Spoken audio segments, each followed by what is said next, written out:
ഇത് നാമോക്ക് മായി ഗോൾഡ് എന്ന് പറയുന്ന മാവ്.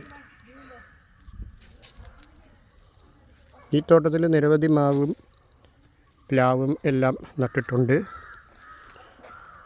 ഇത് ദശേരി എന്ന് പറയുന്ന നമ്മുടെ ഇന്ത്യയിലെ ഒരു പരമ്പരാഗതമായ മാവിനമാണ് ദശേരി. വേറെ പല മാവുകളുമുണ്ട്. മണൽ കലർന്ന മണ്ണാണ് ഇവിടെ, അതുകൊണ്ട് വലിയ കുഴപ്പമില്ലാത്തൊരു പെർഫോമൻസ് മാവിന് കിട്ടുന്നുണ്ട്. ഇത് ഒരു ചൈന വെറൈറ്റിയാണ്. ഹോങ്ഷു എന്നുള്ള പേരുള്ള ഹൈബ്രിഡ് മാവാണ്. അത്രയൊന്നും വളർച്ച വരാത്ത ചെറിയ ഹൈബ്രിഡ്സും ഈ തോട്ടത്തിൽ നട്ടിട്ടുണ്ട്. ഇതുകൂടാതെ നിരവധി ഫ്രൂട്ട് ട്രീസ് ഇവിടെ നട്ടിട്ടുണ്ട്. അവക്കാഡോ ഉണ്ട്. പിന്നെ ഇപ്പോൾ ഇത് തന്നെ നോക്കൂ, എല്ലാം ആൾമോസ്റ്റ് ഒരേ സമയത്താണിത്. പ്ലം ആണ്.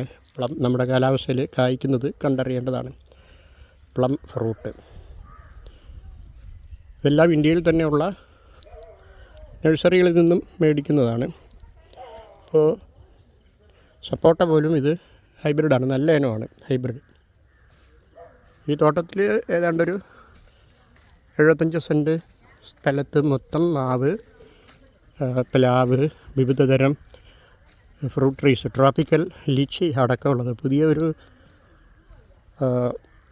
നല്ല ഇനം വളർന്ന മുന്തിരി ഇവിടെ കൊണ്ട് വെച്ചിരിക്കുകയാണ്, നടാൻ വേണ്ടിയാണ്.